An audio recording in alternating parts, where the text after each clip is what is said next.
안녕하세요. 반갑습니다. 오늘은 여러분들이 좋아하실 만한 책을 가지고 나왔어요.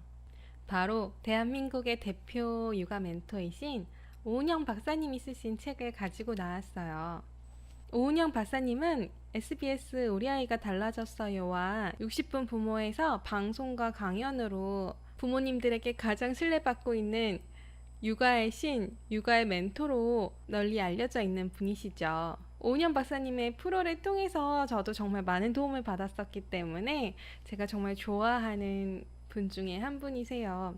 그래서 앞으로도 오은영 박사님이 쓰신 책들을 가지고 나와서 많이 소개를 해드릴 텐데, 오늘은 특별히 오은영 박사님께서 쓰신 많은 저서들 중에 아이도 부모도 감정 조절이 힘들어하는 우리 세대의 부모님들을 위한 책, 못 참는 아이, 욱하는 부모라는 책을 가지고 나왔어요.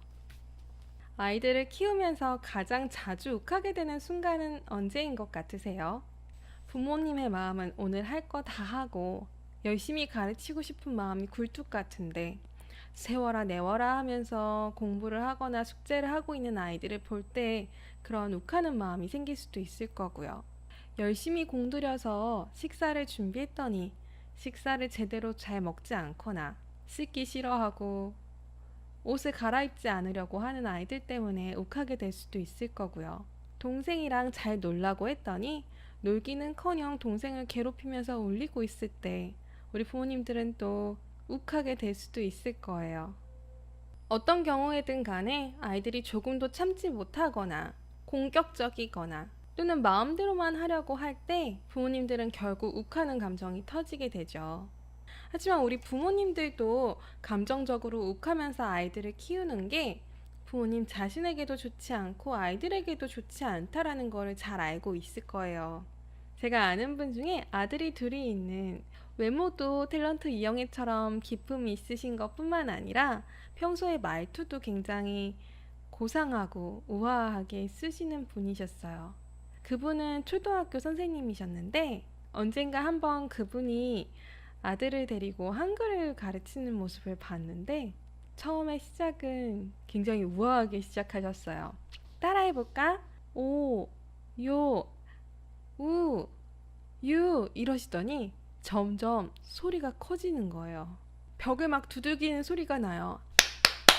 야! 이러면서 아이를 가르치시는데 그 어머니의 그 답답함도 느껴지지만 그것을 온전히 경험해야 하는 아들은 얼마나 마음이 안 좋을지 보면서 좀 안타까운 마음이 있었어요. 공부를 가르치든 밥을 먹이고 씻기든 무슨 일을 하든 간에 우리 아이가 제발 좀 똑부러지게 잘했으면 좋겠는데 아이와 시간을 보내다 보면 다그치는 일들이 빈번해지는 거예요. 아이한테 구구단을 가르칠 때도 야, 너 4단은 외우잖아. 곱하기 6 곱하기 4는 왜 못 외워? 6, 4. 6, 4 뭐라고? 6, 4. 정말 아이들 가르칠 때조차도 기분 좋게 잘 가르치고 싶은데 어느덧 가르치다 보면 큰 소리로 다그치고 있는 일들이 빈번하게 일어나잖아요. 기분 좋게 장난치면서 구구단 외우려고 시작을 했는데 끝나기도 전에 엄마는 아이 방문을 쾅 소리 나게 닫고 나가버리고요.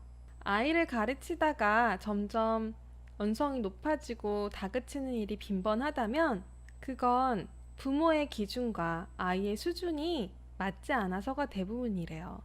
그래서 우리 부모님들은 아이들을 다그치는 일들이 많아진다면 아이들 수준을 판단을 하고 부모님의 기준을 낮춰야 하는데, 아니 도대체 왜 이리 부모님들의 기준은 자꾸만 높아지기만 하는 걸까요? 부모님의 기준이 높아진 이유는 책임감 때문이래요. 회사나 학교에서 직원이나 학생들이 내 기준에 부응하지 않게 행동을 할 때는 그 직원을 내보내거나 학기가 끝날 때까지 기다리면 더 이상 책임을 질 필요가 없지만 부모는 아이가 잘못됐을 때 늘 뒷감당을 해야 하는 그런 입장이래요. 그래서 이 책임감이 높을수록 아이에게 쉽게 다그치게 되는데 자꾸만 아이가 잘못하는 것 같고 그 모습이 눈에 거슬린다면 첫째로 나의 기준을 점검해 보아야 한대요. 부모의 기준이 아이의 발달 상태와 그 나이 또래의 아이들 수준과 비교했을 때 또래 아이 10명 중에 7명이 하는 수준의 기준이 되어야 한다고 해요. 그렇게 첫 번째로 나의 기준을 점검해 봤을 때 내 기준이 그렇게 높지 않고 그 나이 또래 아이들과 나의 아이 발달 수준에 맞는다면, 두 번째로는 나의 어린 시절이 우리 아이에게 지나치게 투영되고 있는 것이 아닌지 확인해 보아야 될 것 같아요. 만약에 우리 어른들이 어린 시절에 지나치게 똑부러지게 행동을 해서 늘 어디서나 칭찬을 받았다면 아이들에게 우리 어른들은 지나친 요구를 하게 된대요. 부모가 어릴 때 똑부러지게 해서 늘 칭찬을 받았는데 그것이 너무 아이에게 투영이 되면 도대체 얘는 왜 이렇게 못하는 거야? 이해가 안 되네 하면서 무리한 요구를 하게 된대요. 반대로 부모인 내가 어릴 때 똑부러지게 하라는 것이 너무 싫었다면 그 부분에서 지나치게 아이에게 허용적인 부모님이 될 수 있다고 해요. 괜찮아, 괜찮아. 하지마. 엄마가 대신 해줄게. 그런데 무조건 괜찮아, 괜찮아 하는 부모님이 좋은 부모님일 수는 없대요. 아이에게 하는 요구가 그 기준이 너무 높거나 혹은 낮은 경우에 나의 어린 시절의 모습이 아이에게 투영되고 있는지 한번 점검해 보시는 게 좋다고 해요. 그리고 또 하나는 늘 누군가와 비교하는 부모일 경우에 아이의 모습이 잘 못하는 것 같고 뭐든지 눈에 거슬리게 보일 수도 있을 거예요. 친구 딸과 같이 식사를 했는데 친구 딸이 우리 아이보다 한 달이나 늦게 태어났는데도 불구하고 포크질을 너무 잘하는 거예요. 그래서 칭찬을 해줬대요. 그런데 집에 와서 보니까 우리 아이는 포크로 뭘 짚기만 하면 자꾸 흘리고 실수하는 아이를 보니까 불현듯 내가 칭찬해 줬었던 내 친구의 아이가 생각이 났대요. 그래서 대놓고 야, 누구누구는 너보다 한 달이나 늦게 태어났는데 라고 하면서 얘기하지는 않지만 우리 아이가 열등하다는 생각이 들면서 비참해지고, 의식적으로 구체화해서 생각한 건 아니지만 불현듯 우리 아이가 앞으로 많은 경쟁에서 제대로 못 해낼 것만 같고, 그리고 또 제대로 못 해냈을 때 부모로서 내가 언제까지 뒷바라지를 해줘야 되고 책임을 져야 하는 거 아닌가라는 막중한 부담감까지 가는 그런 안 좋은 생각까지 하게 된대요. 그래서 이런 행동들을 봤을 때 으이구, 몇 살인데 아직까지도 포크질 제대로 못해? 라고 하면서 욱하게 되는 거래요. 그런데 우리 부모님들이 아이들에게 너는 왜 그렇게 못하니? 왜 이렇게 똑바로 행동을 못하는 거야? 라는 이야기를 들을 때마다 아이들은 자신감을 잃고 자존감도 같이 낮아질 거예요. 또는 부모님들이 이렇게 얘기할 수도 있죠. 야, 하려면 제대로 해. 제대로 안 할 거면 하지도 마. 이렇게 얘기를 하면 아이들이 이 말 듣고 아, 제대로 해야 되겠다. 이런 생각을 하는 게 아니라 최고가 아니면 제대로 할 필요가 없구나. 라고 생각을 하게 된대요. 그래서 아예 처음부터 시도조차 하지 않으려 할 거고요. 자존감 낮아진 아이가 될 가능성이 높은데 자존감이 낮은 아이들은 이런 이야기를 많이 한대요. 나는 제대로 하는 것이 하나도 없어. 잘하는 것도 하나도 없어. 우리 아이들이 이렇게 생각하거나 말한다면 위험하겠죠. 자존감이 낮아진 아이를 만났을 때 오은영 박사님은 이렇게 말씀하신대요. 왜 네가 꼭 무언가를 잘해야 해? 라고 물으면 아이들이 사람마다 다 잘하는 것이 있잖아요. 김연아 선수처럼. 저는 그런 게 하나도 없어요. 그러면 오은영 박사님이 이렇게 이야기를 해주신대요. 생각해보면 잘하는 것이 있을 거야. 그런데 그게 꼭 특출날 필요까지는 없어. 아이고, 김연아가 이 세상을 망쳐놨네. 김연아 같은 사람은 우리 몇천 년 역사에 하나 있을까 말까한 그런 사람이야. 왜 그런 사람들이랑 너랑 비교를 하니? 이렇게 위로를 해주신대요. 혹시 우리 부모님들이 아이들이 난 할 줄 아는 게 없으니까요. 전 잘 못해요. 전 끈기도 없고 잘하는 것도 없어요. 라고 얘기했을 때 어떤 말로 아이들에게 위로를 해주시나요? 아이가 똑부러지게 제대로 못할 때마다 아이를 다그치고 내가 욱하는 감정을 느낄 때 첫째로는 나의 기준을 점검해 봐야 한대요. 또래 아이들 10명 중에 7명에 속하는 그런 기준을 내가 가지고 있는지 한번 점검을 해보고, 또 우리 아이의 발달 상태에 맞춰서 나의 기준을 맞추고 있는지 점검을 해봐야 할 거예요.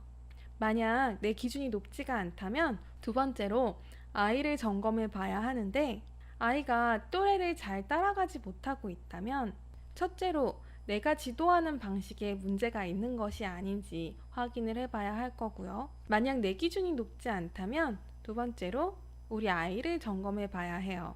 아이에게 무슨 문제가 있지는 않은지 확인을 해봐야 할 거예요. 여기 오은영 박사님 책에는 부모님이 지나치게 높은 기준을 가지고 있는 경우에 어린 시절 부모로부터 우리가 무조건적인 사랑을 제대로 받아보지 못해서 생긴 일이래요. 그리고 이 무조건적인 사랑을 충분히 받으면서 자라지 못한 부모님이 또다시 이런 부정적인 감정을 아이에게 영향을 미치게끔 만들고 있는 거죠. 부모의 부담감으로 아이의 인생을 좌지우지하는 것은 선을 넘는 것인데, 부모가 선을 넘으면 아이는 자신의 인생을 위해서 어떤 중요한 결정을 할 때마다 주저하게 된대요. 불효를 저지르는 것 같은 기분 때문에 내 뜻대로 해도 불편하고, 결국 부모님이 원하는 방향으로 결정을 했을 때도 인생에 후회가 많이 남게 되겠죠. 그래서 인생은 길다라는 생각을 가지고 나쁜 짓이 아닌 다음에야 우리 자식들이 하고 싶어 하는 것들을 시도해 보게끔 도와주는 것이 좋고요. 약간 후회할 일이 있다고 해도 그 시행착오를 통해서 큰 배움을 얻을 수 있대요. 취직해라, 결혼해라 하는 부모님일수록 자식에 대한 책임감이 강하기 때문에, 책임감이 강한 부모일수록 자식에게 나이랑 상관없이 너가 알아서 해라 하면서 자식에게도 책임감을 주는 부모님이 있는가 반면에, 책임감이 또 너무 강해서 본인이 직접 다 해주려고 하는 부모님들도 계신데요. 그래서 뭐든지 과한 것은 좋지 않고, 아이를 위한 책임감이라고는 말하지만 사실은 우리 부모님들이 가지고 있는 불안 때문에 아이를 힘들게 하는 것이 아닌지 다시 한번 확인을 해보는 게 좋을 것 같아요. 왜 그렇게 못해? 너 이거 도대체 왜 이렇게 못하는 거야? 제대로 할 거 아니면 하지 마!